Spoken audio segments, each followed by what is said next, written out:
Welcome. My name is Mary Parsons, and I'm the chairwoman of the Fountain Valley Chamber of Commerce. I'd like to remind the audience that during the taping, please silence your cell phones. No clapping or remarks should be made. If you have a question, please raise your hand now, and you'll be given a card. And if we have time, we will ask the candidates those questions. Does anybody have a question that they would like to ask? Oh. Yes. Oh, wait, we have one down here.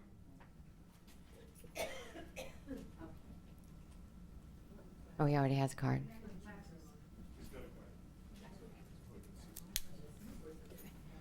He's got a card to give you.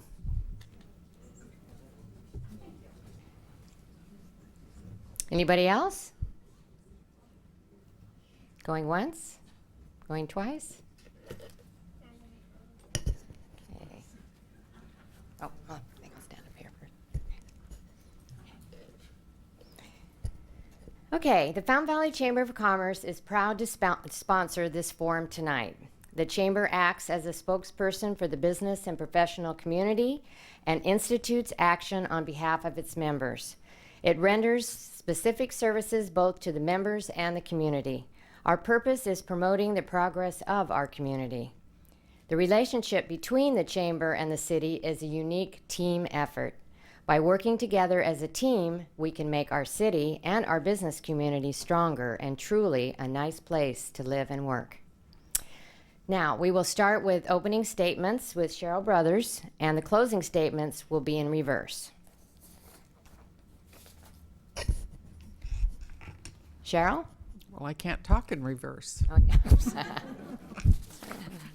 Okay, I'd like to start by thanking the Chamber and PCTA for bringing this to you in the comfort of your home. My name is Cheryl Brothers. I'm a Fountain Valley resident for a long time, grew up in Orange County. I've been married for 48 years. I have 2 adult children who live in Orange County. I was on your city council from 2002 to 2010 and your mayor in 2006. I have more biographical information kind of outlining my government career. There's some on the back table, and you can see more on smartvoter.com. That's my website. You can look up candidates, myself and others. And it will also give you contact information on how you can get a hold of me directly. My campaign has been endorsed by Supervisor John Morlock, Larry Crandall, Guy Carozzo, Janet Wynn, and OC Tax, which is a tax fighting organization.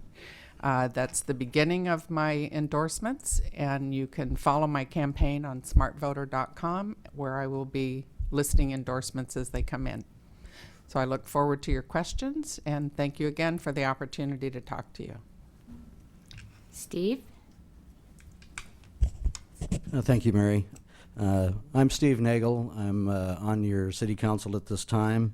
I have a wife, Nina. I have a son, Brett, and a daughter, Allison.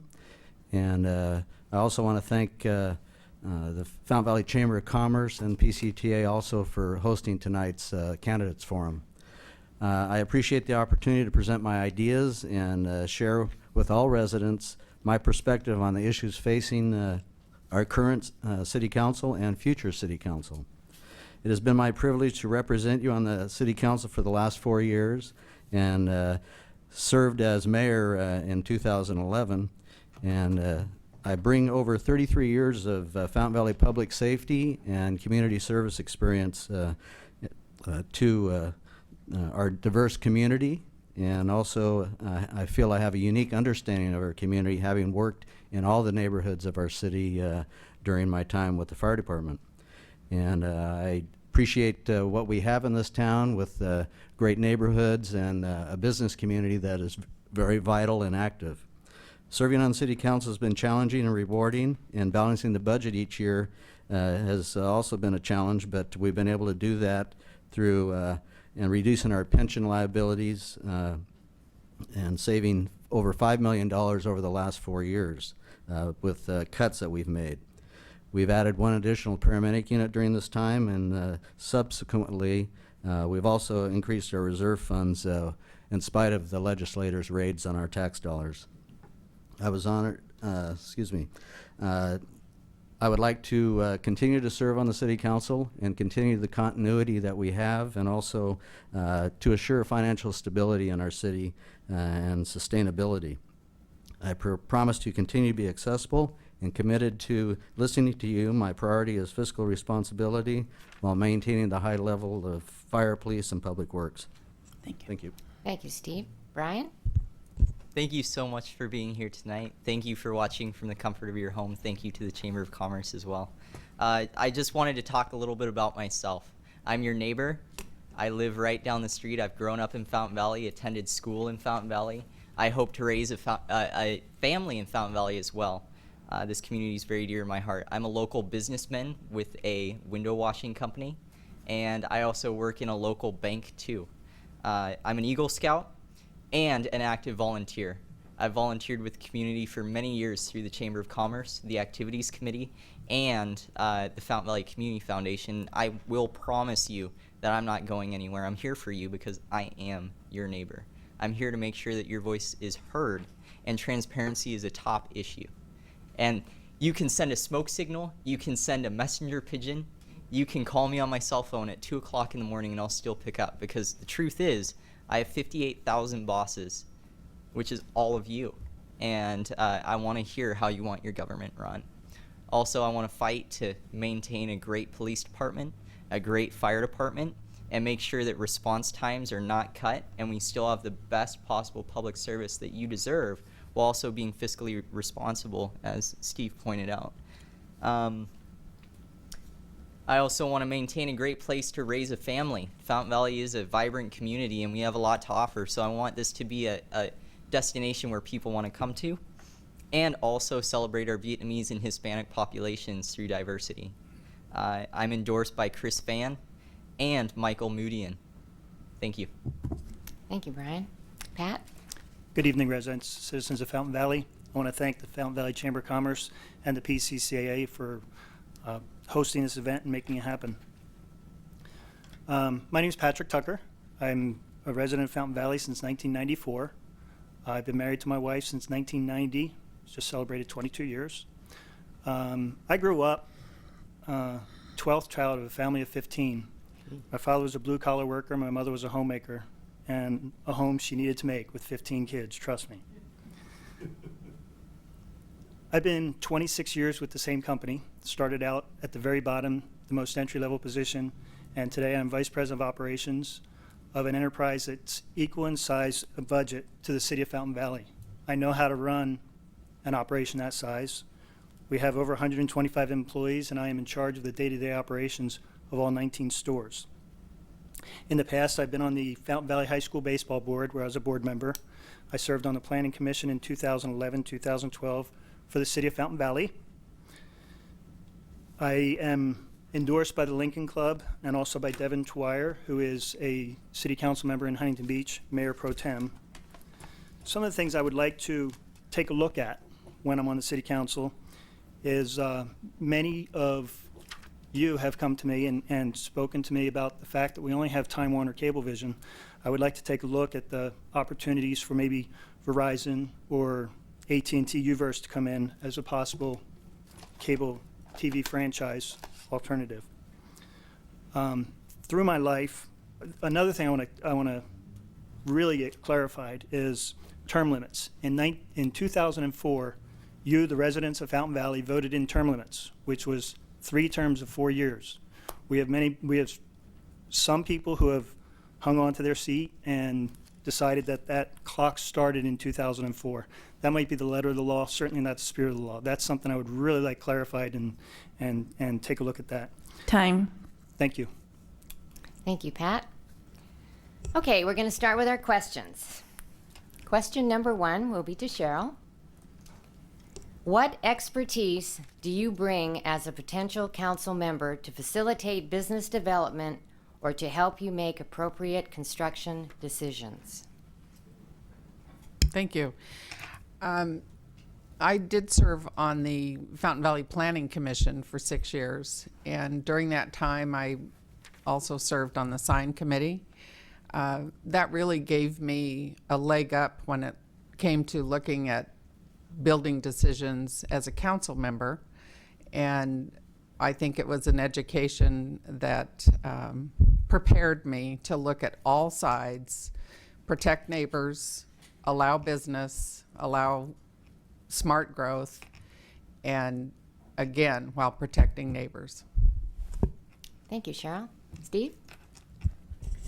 My experience as fire marshal and building manager here, I think, helps me form some ideas on how to go about meeting with business developers and bringing them in, and using our staff here at the city to make sure that things they want to do will be followed appropriately, and also will enlighten them as to the needs we have and building requirements they may bring if they're going to build a new building here. But we need to make sure that they follow the guidelines that we have in place and that fits our general plan. And it's important that all their needs are met by the city. And we're here to help them be successful, and we become successful when they are. Thank you, Steve. Brian? What expertise do I bring to help job growth and also in the construction market? I think personally for myself as a small business owner and being involved in the city with numerous different companies throughout my limited 18 years, I do still think that I've seen a lot that we can bring to the city to encourage growth. We can't give away the city by slashing policies, but we can help the growth of business through other policies such as the sign ordinance. We allow signs to be up in December, I believe, for a certain amount of time over what the law requires. So we need to help business thrive so we can have vital public services grow. Also, I'm an Eagle Scout. That has taught me a lot about building codes as well. On my Saturday night, you might all be out with the family, but I'm at home reading our building codes and reading our municipal codes because I've been studying for city council election. You'd be surprised the amount of questions I get. And I study to make sure that I truly am informed on the public issues. So my Saturday night, you'll see me with my nose in a book reading the codes for the city. So I understand those very well. And I've made it a point to show up to the city council meetings, to show up to the planning commission meetings and study truly the spirit of construction in the city. We have a lot of laws in Fountain Valley toward construction, and rightfully so. We have high standards, and that's the way it should be. Thank you, Brian. Pat? What expert do I bring? 1987, I went to work for a small family-owned company, 3 tire stores. Today, we have 19 tire stores. I think I know how to build a business. I've dealt with many of the cities in the Southland, Palm Springs, Cerritos, many in Orange County. I know what some cities require, and I have a great grasp upon what works and what doesn't work based on those interactions. I have planning commission experience. I was on the sign committee. I think I truly could balance good business with the aesthetics and what we're trying to keep here in Fountain Valley. Thank you. Thank you, Pat. Okay, question number 2. What out-of-the-box incentives would you propose to attract new business to the city? Cheryl? No, Steve. We'll start with Steve. Steve, sorry, Steve. Yeah, Phew. I know. What out-of-the-box incentives would you propose to attract new business to the city? That is out of my box, but I believe things that we've done in the city to bring about a more business-friendly community. We've started a web page on our website that gives hundreds of pages of useful hints for people to go to and look at to help them bring a business to the city, and gives them ideas on how to approach it, as well as staff here in the city that is available to help them with planning their business that they propose to bring to the city, and also give them ideas on maybe where they would put their business, what shopping center, if there's a certain space or size office they're looking for. But we've also done things to reduce costs for our business. We've given them ability to get a banner permit, and there's no fees for that. It's something that we've used to give them an incentive to conduct business with a little more attraction to bring people to their places. And while they still have to follow the guidelines of up to 2 months, down 1 month, they still have the ability to get the permit for that banner. But many of the things are on our website now, and it gives them a lot of opportunity to see if they have the business sense, or if they need help, they can get it from our staff. So that, to me, we have that in place, and we're always looking for new ideas, and we're adding things all the time to that website. Great, thank you, Steve. Brian? What's with all the hard questions? No, I truly do think that we need to maintain this wonderful relationship that we have with the Chamber of Commerce, between the city and the Chamber of Commerce, and work closely together so we can bring more business in, so we can have more of a tax base. Hyundai, Yakult, those are both amazing products, and it warms my heart to see all these businesses come through. And Ray Cromer's worked very hard to make that happen, and we should all be very proud of him. But we do need to work with businesses, make sure that their needs are met, make sure that the process is easy enough for them to start a business so we can get tax base in. Businesses help this city grow. Businesses are a huge part of this city, so we should really work with them hand in hand. Also, there could be separate programs where we decide to put names of companies on the city website, or work with the Chamber of Commerce to make sure that that's a resource where people can look at the membership of the Chamber of Commerce, and we can help spread awareness about realty or lawyers or typographical companies. Whatever your niche may be, we just need to make sure that people can grow their business. People will be successful when they come to Fountain Valley, and the first thing that pops into people's mind when they're thinking about opening a business is, I want to be in Fountain Valley, because that's where business grows. Thank you, Brian. Patrick? Free enterprise and capitalism works. It works. Why don't we ask the businesses, what can we do to attract you to our city? Sounds simple. If we listen, we'll get the answers from business. The one thing that does come, I'm not trying to skate the issue. We have a conditional use permit process in the city of Fountain Valley. If anyone's not interested, doesn't realize what a conditional use permit is when city will make some exceptions to allow a particular business to enter an area that it's traditionally not there. At this point in time, a application fee is well over $3,000, I believe, for a conditional use permit. What I would propose is that we do an application fee of, say, $500 for an application fee, and that fee doesn't really give them anything except the city look at it and see if they will grant a conditional use permit. If it fits within the parameters, then why don't we do an administrative fee of, say, $3,000? We still bring the same revenue in, but without breaking the arms of somebody who wants to come into the city with a hefty application fee. If we made it a smaller application fee and then did an administrative fee on the backside, I think we could bring more revenue to the city. That's just one idea, but I think the best idea is to ask the businesses that are coming here what works for you. Thank you. Thank you, Pat. And now, Cheryl? Thank you. I'd like to see the city continue to do a lot of the things that they're doing today, and one example was the workshop that the Chamber of Commerce and the city partnered with yesterday, and that's to invite proposed business or new business owners in to talk about what you need to do to start a business in Fountain Valley. I think that proves to be very helpful, and I think that to the extent we can do more of that, that's a good idea. We also tried for a while to fast track planning and building processes, and we would do that if builders would build in some more green building concepts. I'd like to see us do more of that or offer more of that.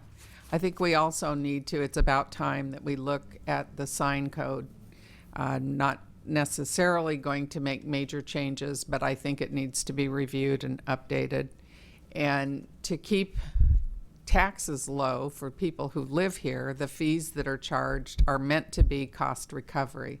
So the fee schedule that's set is what it costs for the city to process those things. So if you start reducing fees to the extent that you're giving things away, those services still have to be provided somehow, and it probably would fall on the taxpayer.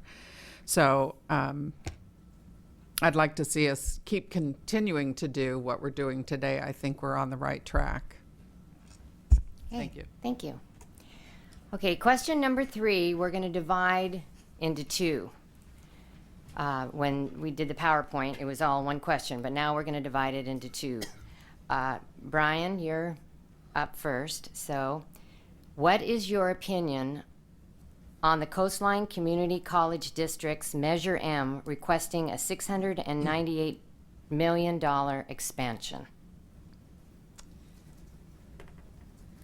It's really a split decision, and morally I tried to think about this, and I'm not going to lie to anybody. I'm going to tell you my opinion straight up every time. And on one hand, you have this enormous debt that's going to be created, and it's going to be 30 years before it's paid off. But on the other hand, you have growth for our youth and education. There is nothing more amazing in this world than education.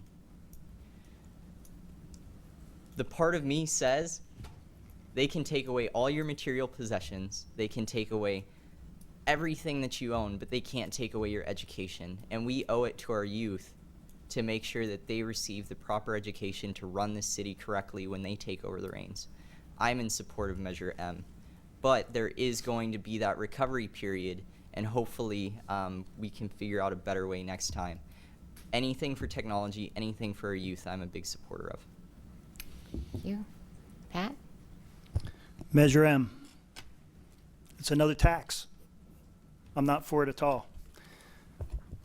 The lottery was going to be the answer to our prayers in 1985. They came out with the lottery. That's going to take care of education. It all sounds well and good on paper up front, but what they do is the representatives of our government put forth these bonds, and they say it's in the name of education, it's in the name of health. It's all set up to tug at your heartstrings and say, gee, we have to provide for education. Let's pass this thing. And it gets kicked over to something else that maybe we're not in favor of. But it starts out as calling it an education fund, and it's not an education fund. It starts out that way, and it moves over to other things. I'm not in favor of any increased taxes. What we need to do is learn to live within our means and take some personal responsibility. I'm not for Measure M at all. Thank you. Thank you. Cheryl? Thank you. I'd like to start by saying I don't try to second guess what any other board of a special district or a school district chooses to do that they think is the smart thing for them to do. I do, however, think this is a terrible time to put any kind of bond measure on a ballot that is going to be over 3 pages long with a lot of other measures on it that would raise your taxes. So I think the timing is very problematic for these things. But having said that, Orange County has had to become a self-help county. We've done that with a different Measure M to help fund our transportation as the state and the feds keep taking our money away.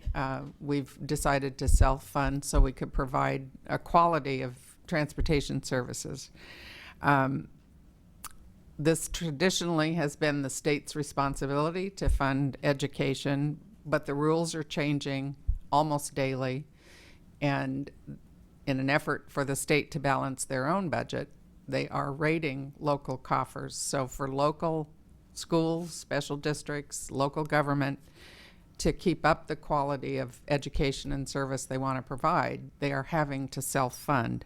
Having said that, I'm probably not going to vote for it, but I think it's difficult for local districts at this time.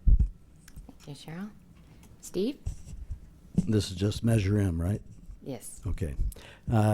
My opinion on Measure M, as we just said, is another governing body that proposes these things at certain times, and I also am not in agreement with doing it at a time that everybody's struggling, and businesses and each family has had some type of impact from the recession that we're in. And I believe this is a poor time, and I know one of the things that Coastline does is a lot of distance learning projects, and I have a feeling that a lot of this is going to expand that, and they're going to be using our local tax dollars to expand those types of educational opportunities. I believe in our education system, but I don't believe this is the time for it. Great. Thank you. Thank you. Okay, the second part of that is, what is your opinion on the $23.5 million technology bond put forth by the Fountain Valley School District? And we'll start with Pat. Ditto. Thank you. Short, sweet. Cheryl? I could almost say the same, but I will say that it's a lot of money, a long payback period for technology that's old in about 10 minutes. So I think there are other avenues to accomplish what their goal is, which I think is commendable, but they can put iPads that may not be the newest edition in the hands of students, very probably with donation or grant. So again, tough time to put something like this on a ballot, and you don't put ballot items on for free. So I wonder about the timing. And again, investing in technology, while it's important, these things will be very outdated long before you finish paying for them. Thank you. Steve? I hate to be last on this one, but or near last, but I echo the same comments, is that now is not the time to do it, as mentioned with the Measure M project, but this bond, in my opinion, is ill-conceived because it is technology. Technology changes every 6 months when it comes to computers. And I know the school district has had various school sites sold, and I know they have millions upon millions of dollars that are sitting there somewhere. And I believe now is not the time to put it on the backs of the taxpayer anymore. And I believe if they want this technology, they have the ability to pay for it, and they could do it probably tomorrow. So I don't think waiting for the voters to vote November 6th is the time to do it, or the proper way of doing it, and extending the payment period out 20-some years. I mean, it's just not the right time. Thank you. Thank you, Steve. Brian? This all comes down to personal opinion. This is not something that we would see as, I mean, if I was elected to city council, this is not something that I would see in front of me, because city council doesn't have any say over the schools. This would be a school district decision. But personally, I do, I would echo, what I said before, anything for our youth. But at the same time, it's kind of this double-edged sword. We're in a recession. We're coming out of a recession. We're starting to heal. But I'll have to stick with my guns and say anything for our youth. Personally, that's my personal opinion. But this would not be a decision that I'd be making as a city councilman. Okay, thank you. Okay, on to question number 5.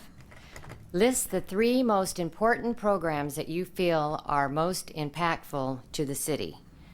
Cheryl? I almost need to ask you to define programs rather than departments. I think to individuals who benefit by any programs that we have, feel that theirs is the most important, and I understand that. And I don't know what you had in mind when you said programs. Recreation programs for youth is important if you have a family in the city. Our sign program is important if you're running a business in the city. And certainly the senior services that we offer are important if you happen to be a senior and enjoy those programs. So again, not knowing exactly what you meant by programs,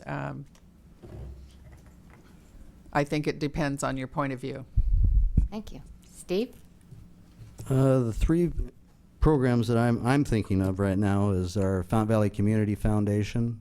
I believe that's a program that has developed over the last 4 years that has brought a lot of community events together within the city at no cost to the city, because things are run through the foundation on which is a nonprofit organization that is here to benefit all the residents of the city and offer things that normally wouldn't come there without donations from the community. So I believe that's been important, like our summer concert series, and also movies in the park, Easter egg hunt, those types of things have been run through that. Also, we have our volunteers for both fire and police that they go out and do inspections or do things that are not to the level that a police officer would need to be there, or a fire department official would have to be there. They save us thousands upon thousands of dollars each year in manpower that benefit the city immensely. And also the volunteers at the senior centers, I know, have annually save us probably $160,000 a year. So I believe these are the types of things that really benefit the community as a whole, and also offer those that want to volunteer the opportunity and give back something to the community. Thank you. Great. Thank you, Steve. Brian? I'm going to answer this in a two-part, if that is okay. Because programs is a really tricky word. From a program standpoint, everything that Steve just said is what I was thinking. So Fountain Valley Community Foundation, our fire and police volunteers, also the advisory committee to the disabled. That's an amazing group of volunteers, and if you haven't gone to a disabled dance, please do. When I went for the first time, I literally called home at 10 o'clock at night. I was 5 minutes away from home, and I said, "Hey, Grandpa, I just saw the most amazing thing I've ever seen in my life. I invite all of you to come and check it out. They do a phenomenal job." If you're going from a department standpoint, from outsourcing, accounting, street sweeping, trash collecting, that sort of stuff can be outsourced. I'm not a supporter of going to the Orange County Fire Authority. I'm not a supporter of going to the Orange County Sheriff's Department. We don't want to be another Stanton. We want to be Fountain Valley. We want to have high standards for our emergency services. So I don't think that we can outsource those services. Okay, thank you. Pat? Depends what walk of life you're in for what's the most impactful program. The tree lighting ceremony, fantastic. Summerfest, what a great program. Concerts in the park, movies in the park. Fountain Valley Community Foundation really has nailed it. They do a fantastic job. Wonderful volunteers. The department heads in the city of Fountain Valley are second to none. As I said, I've opened stores all throughout the Southland, and the department heads in Fountain Valley, hats off to you. They do a fantastic job. Not to take away from anybody, but Mark Nix really hit it, working hand in hand with the Community Foundation. The Fountain Valley Education Foundation, another fantastic program. As the state took away money from education and music disappeared from elementary schools and art disappeared, Fountain Valley Education Foundation kicked it up, provided the money, provided the resources and the funds to put that in high gear. The Senior Center, fantastic. I mean, if you ever walk into Founders Square, it's full of vitality, it's full of zest. It is a wonderful project over there that city has done itself proud. Thank you. Thank you. Okay, question number 6. Tell us what drives you to public service and what you would like to be remembered for after your term ends. This goes to Steve. Well, this goes back a long ways. I started public service in 1974 with the city of Long Beach, and came to Fountain Valley in 1977. Having worked with the fire department as a paramedic all the way through battalion chief, it meant a lot to me to be able to do that, and there wasn't a day I never wanted to be at work. That's the impact it had upon me. So the last 5 years that I was in the fire service was in administration, and I was able to come to the council meetings as a department representative, and I saw how the council was run and how the business was being done, and I felt I could be a part of that. And upon my retirement, I started getting more involved in the city when I had the time then, and ran for office and became more involved with our community clubs such as the Kiwanis and also Rotary Club, and it became fun, and also was able to get on a couple commissions and committees that enlightened me as to the different areas of the city that were available to me. And I'm busier now than I've ever been. I had to quit my golf club membership because I don't have time to play golf anymore. But and it's really improved my game. But I appreciate what I've been able to do, and I look forward to continuing my giving back to the city and the community and keeping it a great place to live, work, and play. Thank you. Thank you, Steve. Brian? Living a life of service is one of the greatest callings that anyone can have. Personally, I'm studying to be a firefighter myself. 7th generation, my grandpa inspired me to give back, and my grandpa raised me, and I promised myself at a young age that I would live a life of service. So I joined the Boy Scouts, and I served every day there. And I started getting involved with community groups, and I started volunteering there.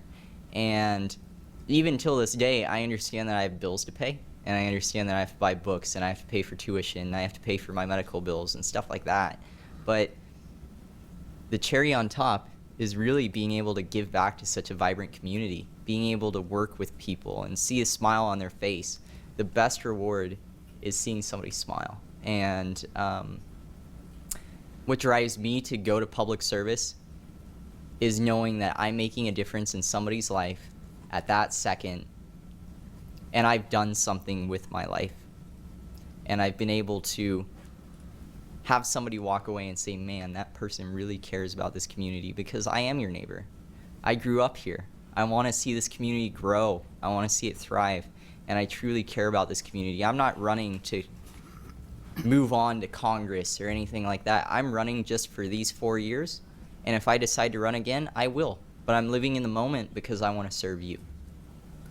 Thank you. Pat? Find a job you love and you never work a day in your life. That's what public service is about. I'm in the private sector. I think what I would bring to City Council is somebody who understands business, that perspective, and bringing it to the council and trying to help make Fountain Valley, well, it's a nice place to live already. Just a little bit better would be good. I'm conservative, fair, logical. Anybody can call me at any time and I will help. I also have a pickup truck, so I'll move your refrigerator. I know what public service is. I know what a public servant is. I was asked at a forum earlier this week, how can you do it when you're working as many hours as you do? And I think everybody in this audience tonight will know that if you want something done, ask somebody who's busy. There's a reason people have time. So that's what I think it's about. Thank you. Thank you. Cheryl? Thank you. I don't know a life without participating in public service. I have done volunteer work of one form or another for my entire life, and I feel rewarded from doing that. I hope that I'm doing good. I hope that I'm making someone's life a little better, a little easier, a little happier. But I also take something away from that, and it enriches me, makes me a better person, and I relish the opportunity. I do a lot of volunteer work in the community, which allows me to get out and talk to you, get your ideas, and hear what's important to you, and to act on that. So I relish public service. I've been trained for it. I have a lot of experience, and I think I've actually gotten pretty good at it and would like to do it for 4 more years. And that's my commitment. Thank you. Thank you. Okay, now we're going to take questions. I'm going to go back just to our, we're going to take the 2 questions we have from the audience, and this will start with Brian. Should Fountain Valley maintain its costly membership in the League of Cities? I remember when this was brought up. I was a few months ago, if I'm correct, at the city council meeting. Oh, we have another one. It seems to me that the League of Cities gives us a rare opportunity to be heard on the statewide scale. And it gives us a voice, and it gives us lobbying power, and it gives us this unique opportunity to get money for our city. We do make, get grants through this organization, and I think that it's a very menial cost compared to the benefits that we reap. I would have to look into it a little bit further, but whoever wrote that, you're more than able to call me at 714-342-9902. I mean, that's my phone number. I'll pick it up right now. No, I'm just joking. I had to turn my phone off, but I'll pick it up as soon as I leave here. But I would be more than willing to listen to your opinion and see what we can do. Thank you. Pat? Back in the days of redevelopment agency, I would support it. It gave us a lot more clout in Sacramento. As Mr. Tice said, that it gives us a voice. The problem with a voice in Sacramento, nobody's listening. So I'm not for remaining in the League of Cities. Thank you. Thank you. Cheryl? Past experience has shown me that local government has gotten extraordinarily complex. And League of Cities offers a training forum, opportunity to come together with your peers, opportunity for staffs to meet with staffs from other jurisdictions and share information. And I think there's tremendous value in that. Are the dues too high? Maybe they are. But I think there is value in what they do. I don't know that it gives us the voice we would hope to have in Sacramento, because we frequently in Orange County do not agree with the State League of Cities, which is primarily Democratic and very liberal, and that doesn't always fit our model. But having said that, there is an opportunity to gather with people throughout the state and have these conversations, and while you may not be convincing them to think your way, it does make them think about issues and scenarios. And so I think the educational value of the league just can't be met any other way. And for that reason, I support membership to the league. Thank you. Steve? Yes, I also believe in our membership with the League of Cities. We had a time in February, I believe it was, where you voted on this, and also decided not to join the ACC-OC here in Orange County due to monetary issues. But it was felt at that time from the city manager and staff that League of Cities does offer us a lot of opportunities to gain legislative analysis that is very important to the operation of the city, and also for statistics that we need for various things in our planning and projects. So it is my feeling that we should continue with this. I am on the Public Safety Policy Committee with the state, and have been with also the Administrative Policy Committee before for a couple of years, and had many times where we felt frustrated that our decisions were kind of overlooked or bypassed, but they also got the message that we're upset about it, and they better take a second look at how they make their decisions up there.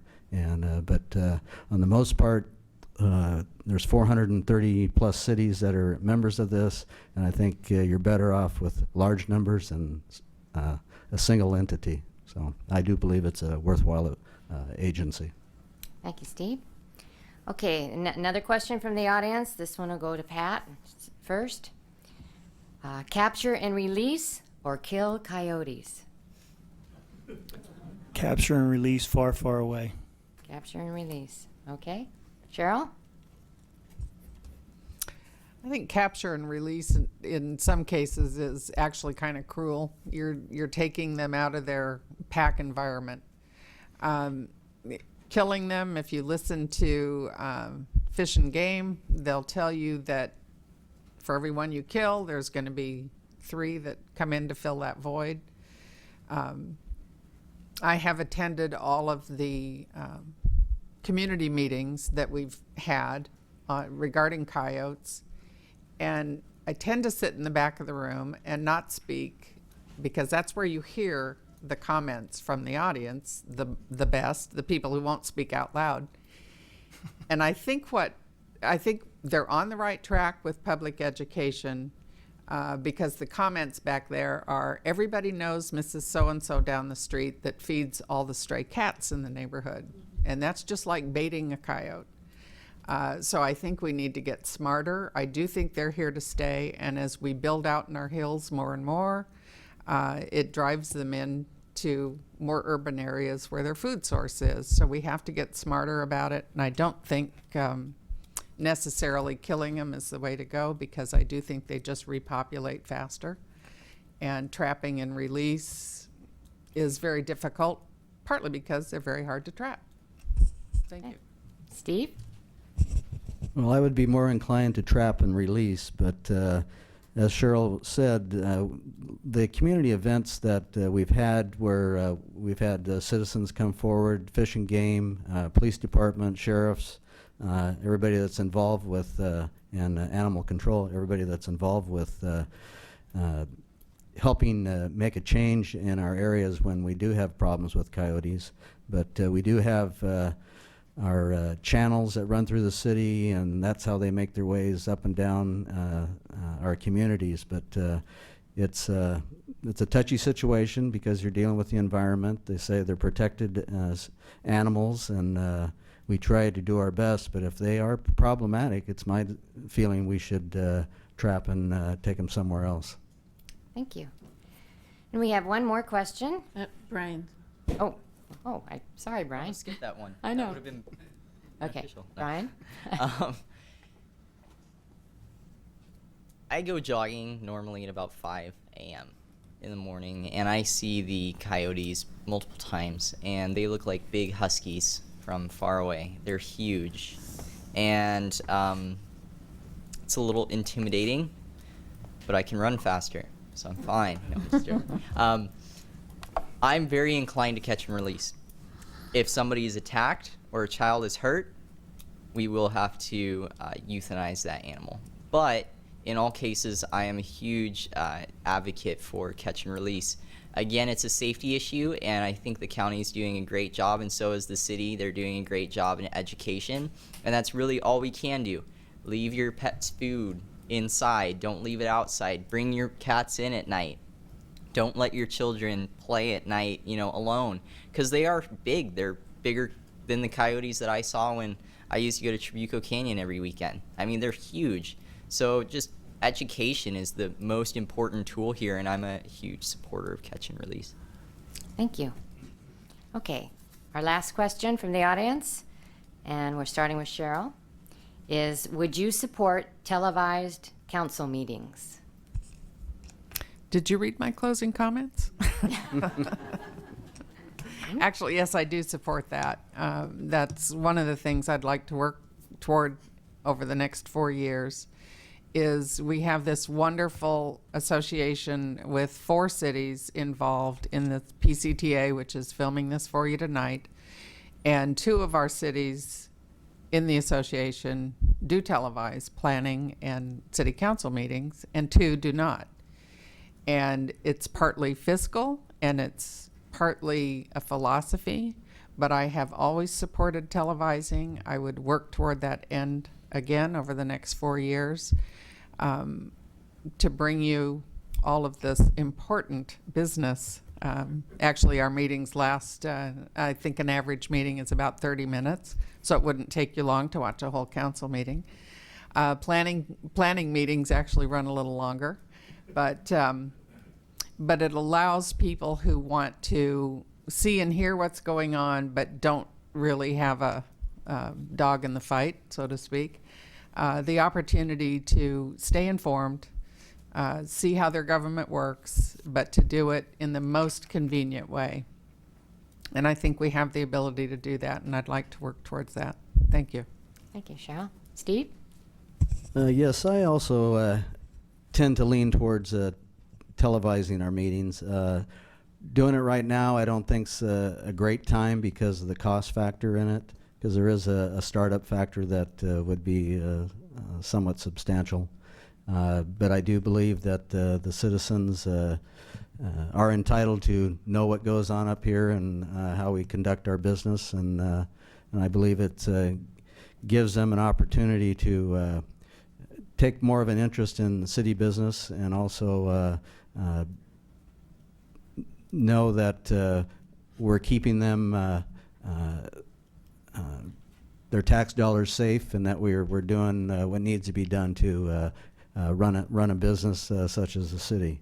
And I believe they will also come maybe in droves to be on TV to participate. So some of those things are some of the fallout that comes with it, but also I believe there's more benefit to the citizens as a whole than to be able to view what we do.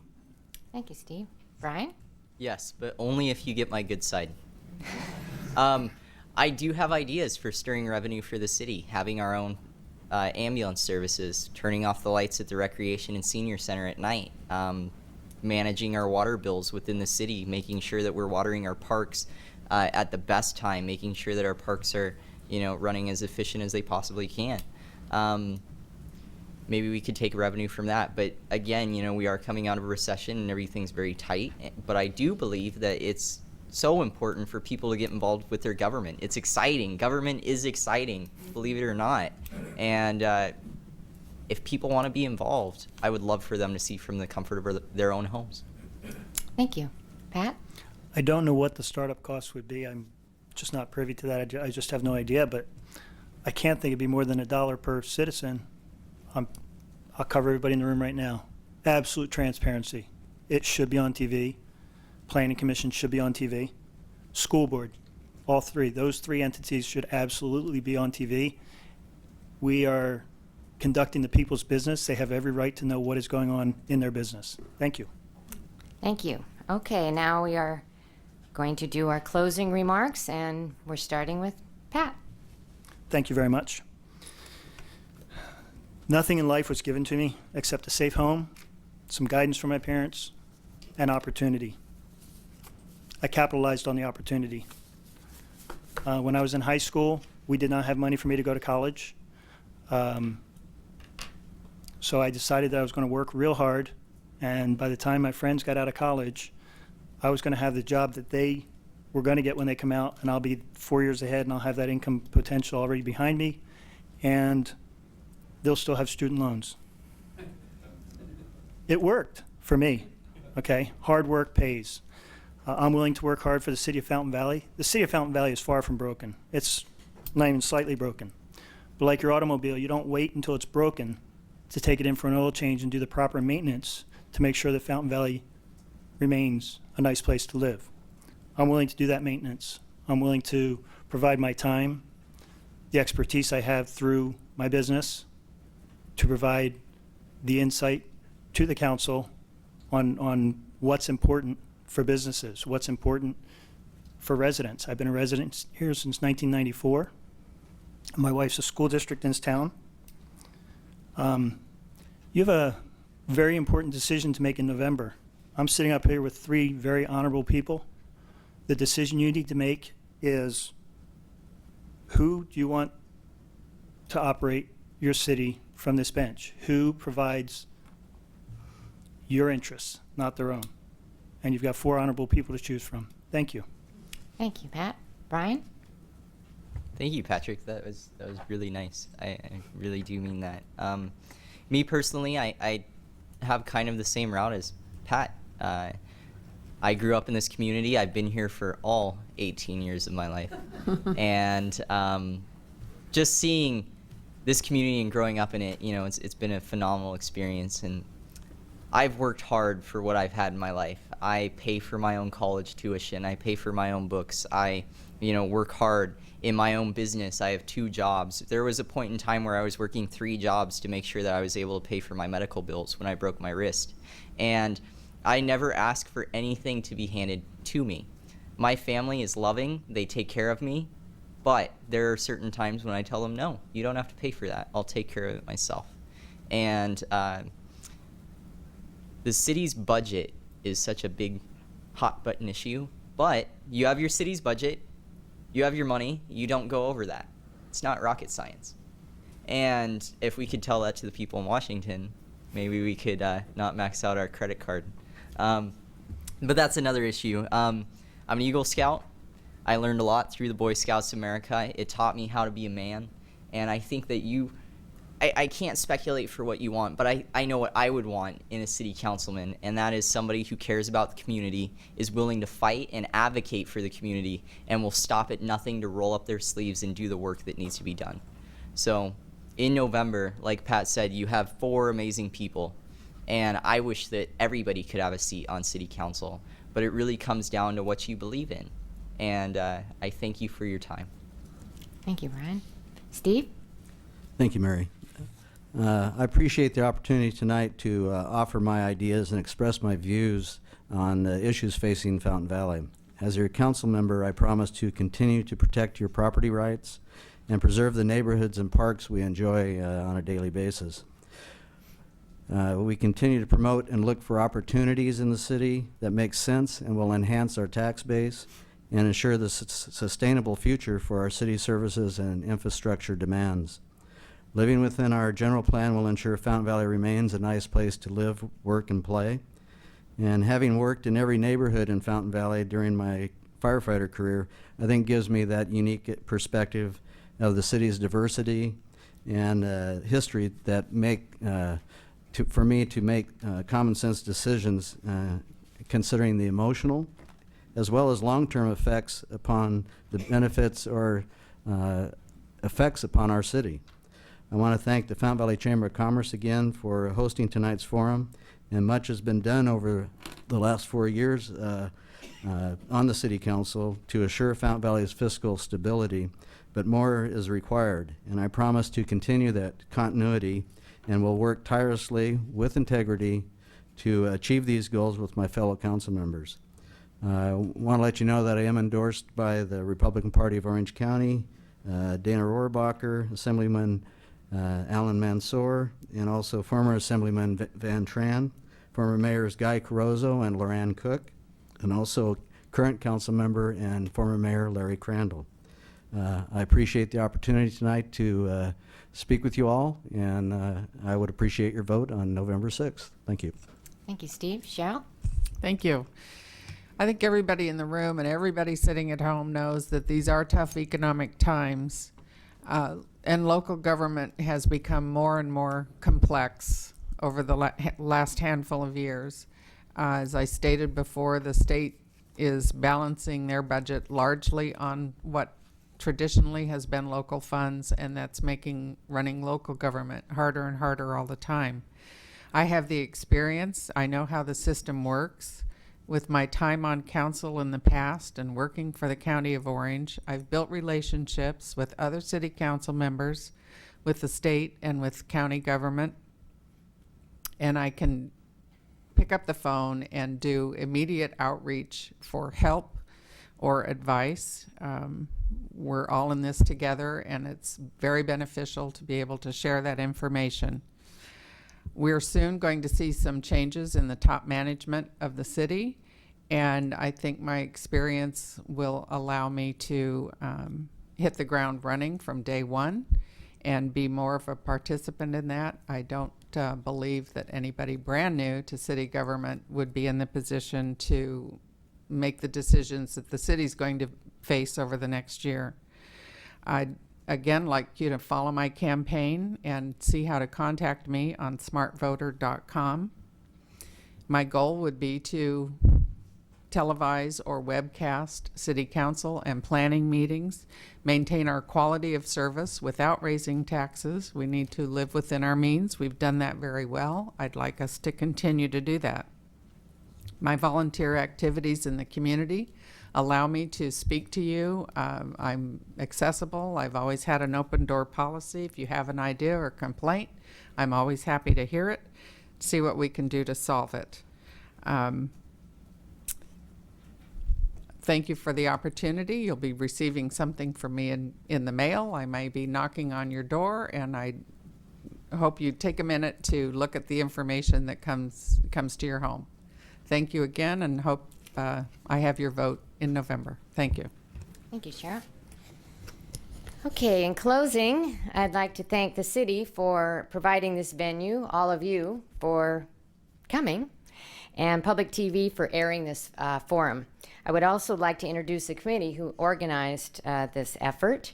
Chamber CEO Beverly White, to my left over here, Alex Kim from the gas company, Council Member Larry Crandall, yep, in the corner over there, Ken Yoon from TDL International Law Firm, and Beth Hambleton from Orange Coast Memorial Medical Center.